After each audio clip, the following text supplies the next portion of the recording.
joined. What if I record it for those who are missing? Yeah. So I thought that maybe they will need it. Yeah. That's fine. Yes, that's fine with me. Okay. Okay. Well. Okay, we're ready? Ready. I'm hearing strange noises on my end. No. Okay. Well, if you are like me, when you learned another language, you were given vocabulary lists and maybe told, memorize this list for the upcoming test. And it was a list of words, and it was easy for me to memorize those, but took the test, and then afterwards, did I still remember them? And could I use them? And could I use them the way that they should be used?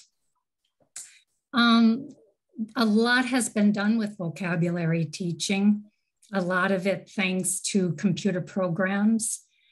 And I guess looking at the research, there are some important points to remember, and some of them Marina has already mentioned, or they were in the videos or the readings for the session. But I'd like to go over these and perhaps give you a few tools that might be helpful. So one of the important things to remember, and this is what Marina has just said, and we had a video called Grammar and Vocabulary, and that is that teachers need to help students learn the grammar, the words that frequently occur with the vocabulary being taught. Again, when I was learning French, when I was learning Spanish, and when I was learning other, I was given a list, often in the textbook. And often, almost always, that list was just a single word. Did you have the same experience? Would you say your experience learning was vocabulary lists? That's how you got the vocabulary? Well, that was my experience. And I know there were times in my teaching, early on in my teaching, I used textbooks with lists too, and I'm probably guilty of saying, learn this list of vocabulary after introducing it. But because of the computer programs we have now, the research shows that multi-word phrases represent up to 70% of all the language we hear and read. And if that's the case, then we really should be looking at the grammar around the vocabulary, the target vocabulary.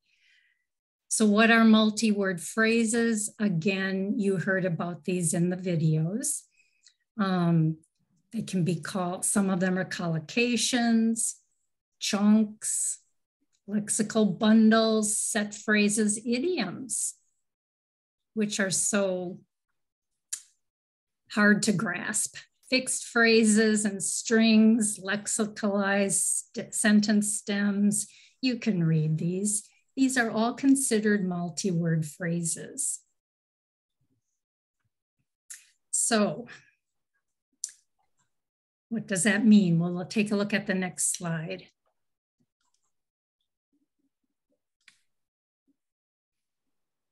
So, for example, if you have the word vocabulary word walk, and you ask students to use this word, I have seen things like, I'm going to or make a walk. And it's understandable. I mean, my second language is French, and in French, if you want to say take a walk, you say, je vais faire une promenade. So you use the verb faire, which is to do or to make, and promenade, I'll walk. So it's understandable that my students would say, I'm going to make a walk, when they use walk as a noun instead of a verb. But in fact, we should probably let students know, that if they can use the word walk as a verb. Walk is also a noun, and you can take a walk or you can go for a walk, but you can't make a walk. So that would be a multi-word expression. Take a walk, go for a walk. And of course, there's a little difference between I walk, I take a walk, I go for a walk. But I think depending on the level of your students, we don't really have to jump right into that difference right away. We had a good guest speaker. I don't know if any of you, a couple of TESOL Ukraine members were at the Hawaii TESOL conference this year. And our plenary speaker was Dr. Ellie Hinkle, and she spoke on vocabulary. In fact, she gave us a long document to go with her talk, which I could forward to people if you would like. And she said, the fact that 70% of what we hear and read is made up of multi-word expressions, this means that we need, that students' attention needs to be focused, not only on the meaning of the multi-word phrases, but also their grammar. So what goes before, after, possibly, what verb goes with it. Okay. So she presented this tool, which I had heard quite a bit about, COCA. Have you heard of COCA? No? It's the corpus of contemporary American English. And there is also a British, the British one is the BNC. I'm sorry, I should have put that on the slide as well.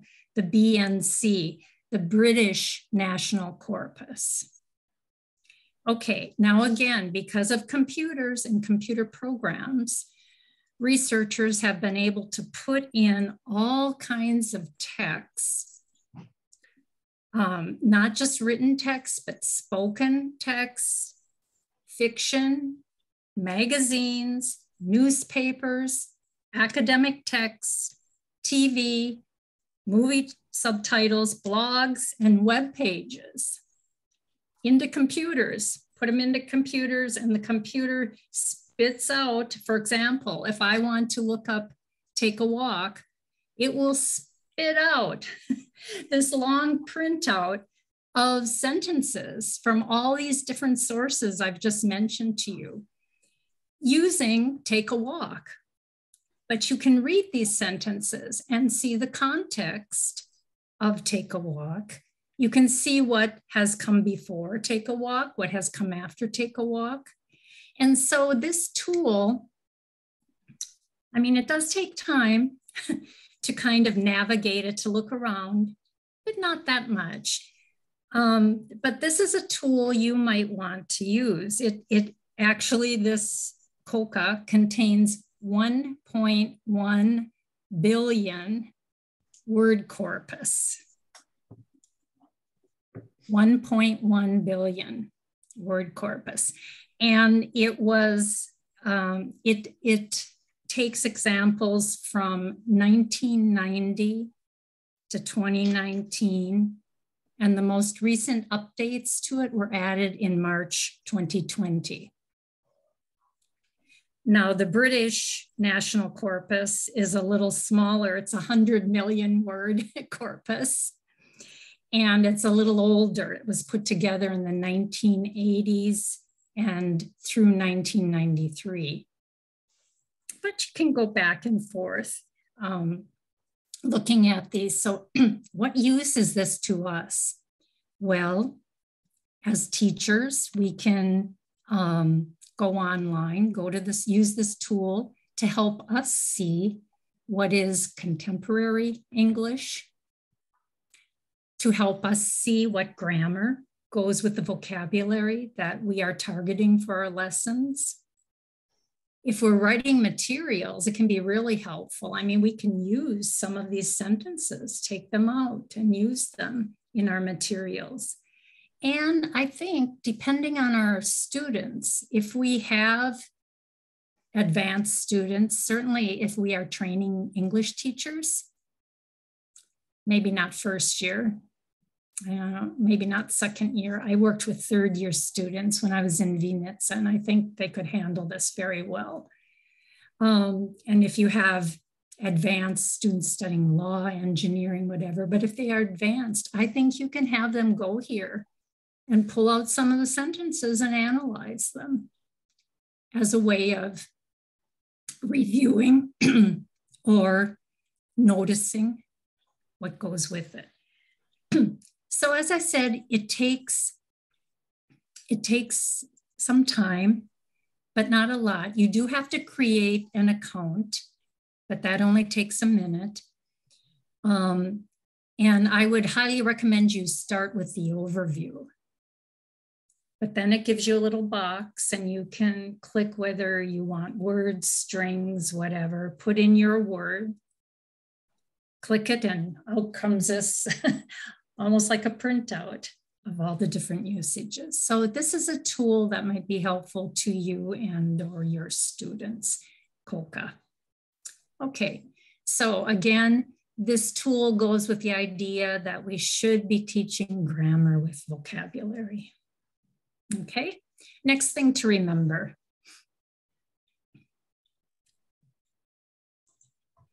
Teachers and learners need to make clear decisions about which words they will focus on. Now, I know that's sometimes easier said than done, because sometimes the program is based on a textbook and we're supposed to cover this many chapters in the textbook, and the textbook gives us the vocabulary. However, we do need, I don't know how many times, and it was my situation where I was a French major, my undergraduate studies French major, and we studied a lot of French literature. And that's where a lot of my vocabulary came from. And when I went to France to a university and sat with French students and socialized with French students, I did not know what they were talking about. Even though I had had many years of French, it's like, what, this vocabulary, what does this vocabulary word mean? So we really, you know, as much as possible, need to make decisions about which words are the best for them to learn. And again, because of computers, we have some information about that. The general service list. Anybody familiar with that one? General service list? No? Well, the general service list is the most frequently used words in the English language. So the general service list started out with 2,000 words. And if you look at the list, you'll see, I know the very first word, I'm sorry, I should have looked at it before getting online with you. Very first word is the or So it will just list the words in the order that they appear in the English language. But I mean, if we're going to do our students justice, we need to kind of cross-reference. Do they know these words? Because if these are the most common words used, they need to know these.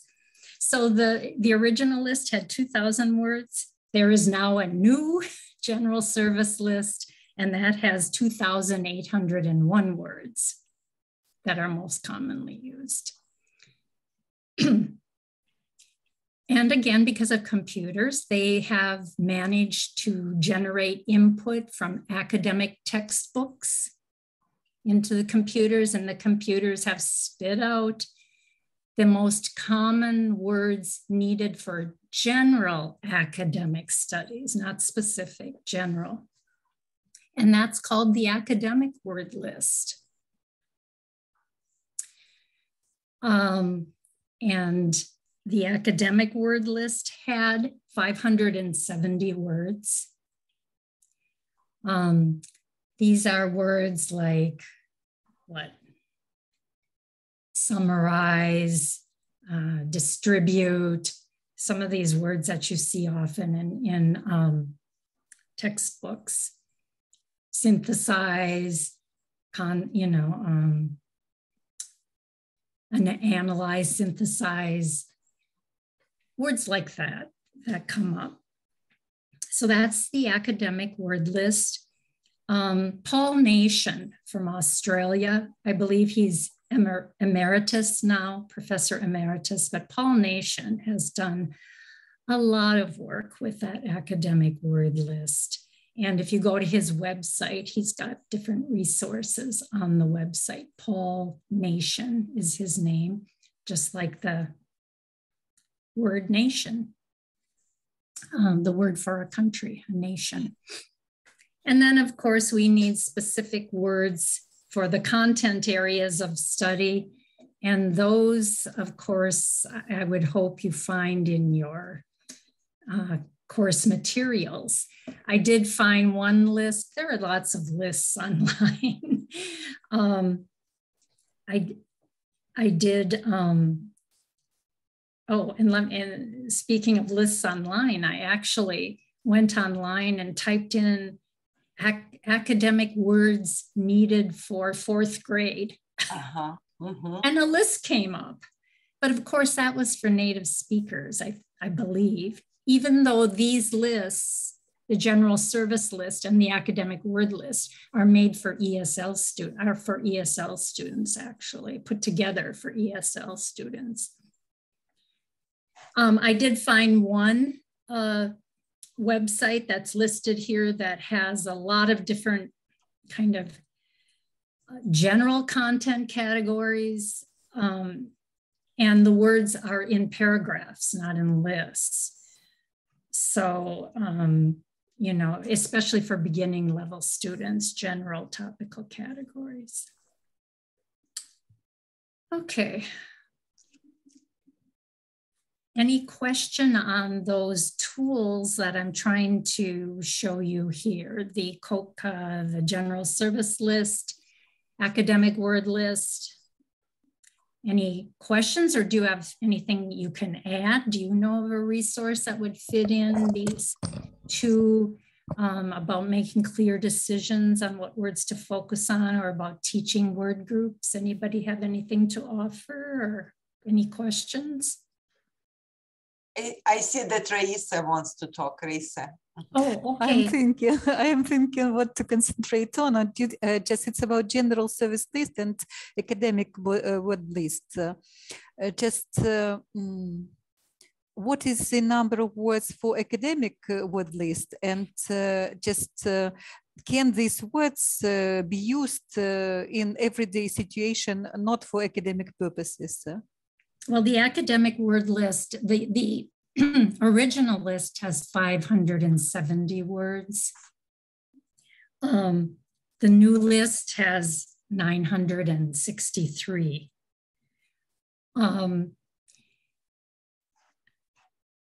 Some of these words you would use in classroom conversation or classroom discussion. The words on the general academic the academic word list were taken from textbooks. So they inputted passages from a variety of textbooks in order to find the most common words that appeared. Yes, some of them you would use in speaking, but probably more in a classroom discussion type of situation. I guess if you're teaching beginning level students, then really the general service list would be something that you'd want to look at. But if your students are,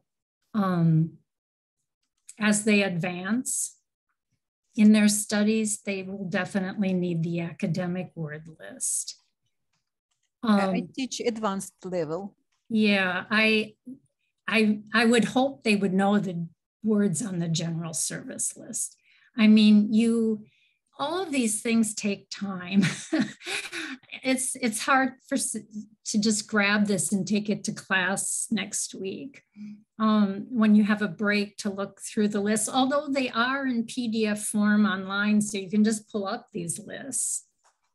But what I did when I learned about these lists was I pulled them up, I went through them and tried to think about the materials I had been using and my students' speech and my students' writing. And it was kind of hit and miss, but I thought, gosh, I think this is a word I don't see them use or hear them use. So I'm going to pull this out and we'll work on it with other vocabulary. I think most of us here are veteran teachers. And so we kind of have a feel for what our students are using or not using. And so to begin with, that might be the best thing, to just kind of look at the list and pick out words that you think they might need work on. But beginning level general service list, and then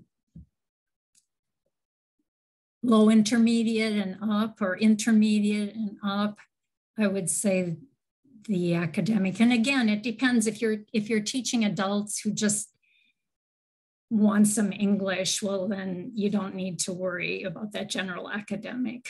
But if you're teaching university students or high school students who are going on to university, then the academic word list would be helpful, I believe. Yeah, thank you. You're welcome. Thank you for the question. And I also want to add that for me, it's totally new because I don't know, but I haven't come across it. And I just Google it and see that for IELTS is also a really good source of vocabulary. Okay, yes. Great. If you prepare students for any kind of the exam like TOEFL or IELTS, or definitely, so it also will be really useful. Yes, thank you. Yeah, definitely. And I know different people have written materials to go with these word lists. I mean, I think a lot of times it's kind of fill in the blank. But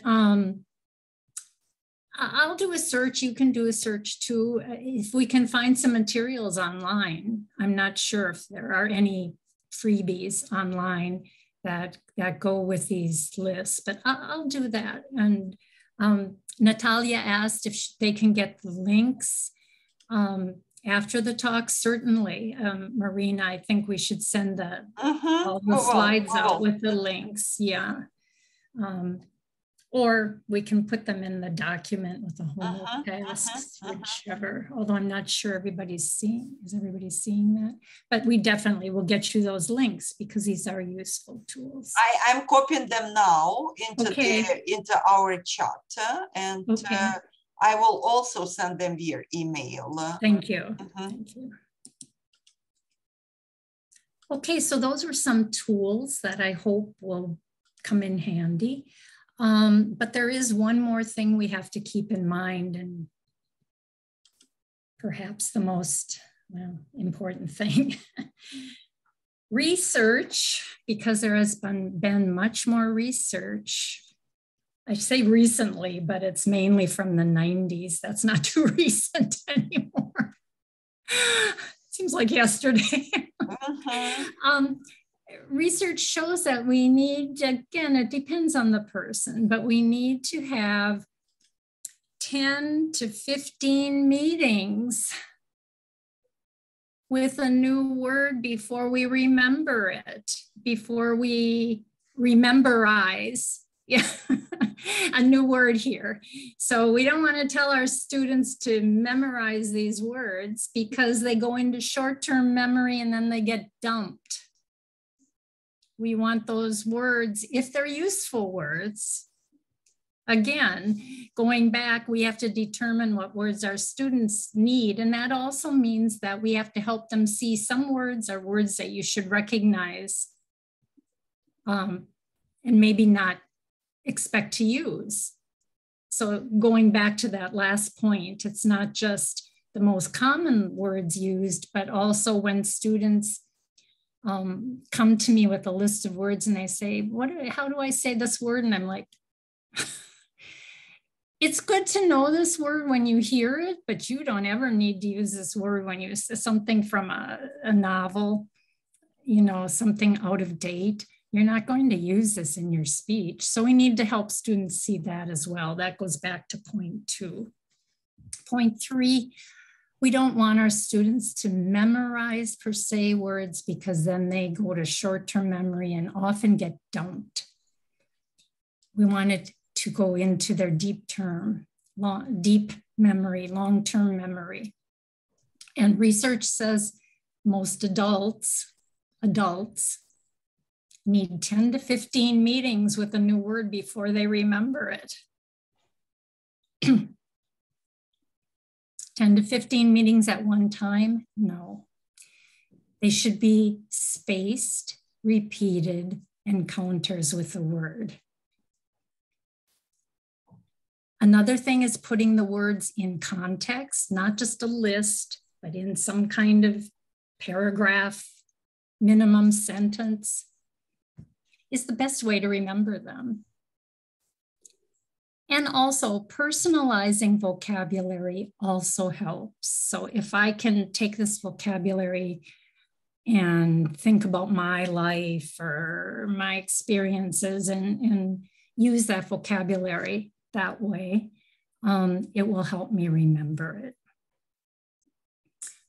So that's all good and well. I understand this, but as a teacher, I'm like, I only have so much time to review vocabulary. I have to do other things in the classroom. And if they need to review this, they need to see it 10 to 15 times. How am I going to introduce new vocabulary? And it's like, how do I do this? Well, that's a good question. And I think that's the question we have here. How can we help our students have repeated encounters with new vocabulary and grammar? We have to think of a couple of things. How can we have them have these encounters after we've introduced it in class, of course, and gone over the meaning and practiced it? How can we give them repeated encounters, perhaps in class, but also outside of class as a homework task? Also, well, we can say flashcards, those are great. We can say, but if we subscribe to Gardner's multiple intelligences, and we know students have different learning styles, students have different interests, what kind of things can we do, or what kind of things can we ask them to do outside of class that will give them repeated meetings with the new words? This is what we call the $64 question. Years ago, very many years ago, when I was a little girl, there was a TV program called the $64 question or something like that. And so, you know, so that's the $64 question, the question. If you have the answer to this, you're the winner. Okay. Take a few minutes. I'm going to ask you just to take a couple minutes right now. I did this last night and I have a list. I'm not going to let you see it though, because. Shall we put people in breakout rooms for 5 minutes? Okay, let's give them a few minutes first, just right here, and then we'll put them in breakout rooms. But I would like you to think, how could you give your students multiple meetings with the vocabulary you are teaching them? Think outside the class, which is probably where we're going to want to do a lot of this, because quite frankly, we don't have the time to do it in class. So have them out of class, maybe allow 3 to 5 minutes at the beginning of class for follow-up with what they did. what are some ways you can think of that we could ask, what are some things you can think of we could ask students to do outside of class or in, and that might involve audio, visual, verbal, written, musically inclined people, movement, artistic people. Take a minute. Dun, dun, dun, dun, dun, dun, dun, dun, dun, dun, dun, dun. Dun, dun, dun, dun, dun, dun, dun, dun, dun, dun, dun, dun, dun, dun, dun, dun. That's also game show music. Does everybody have at least one idea? Yes? Yes? Yes. Okay, let's go into breakout rooms. Let's see, it's 11:39 now. Let's just do maybe 6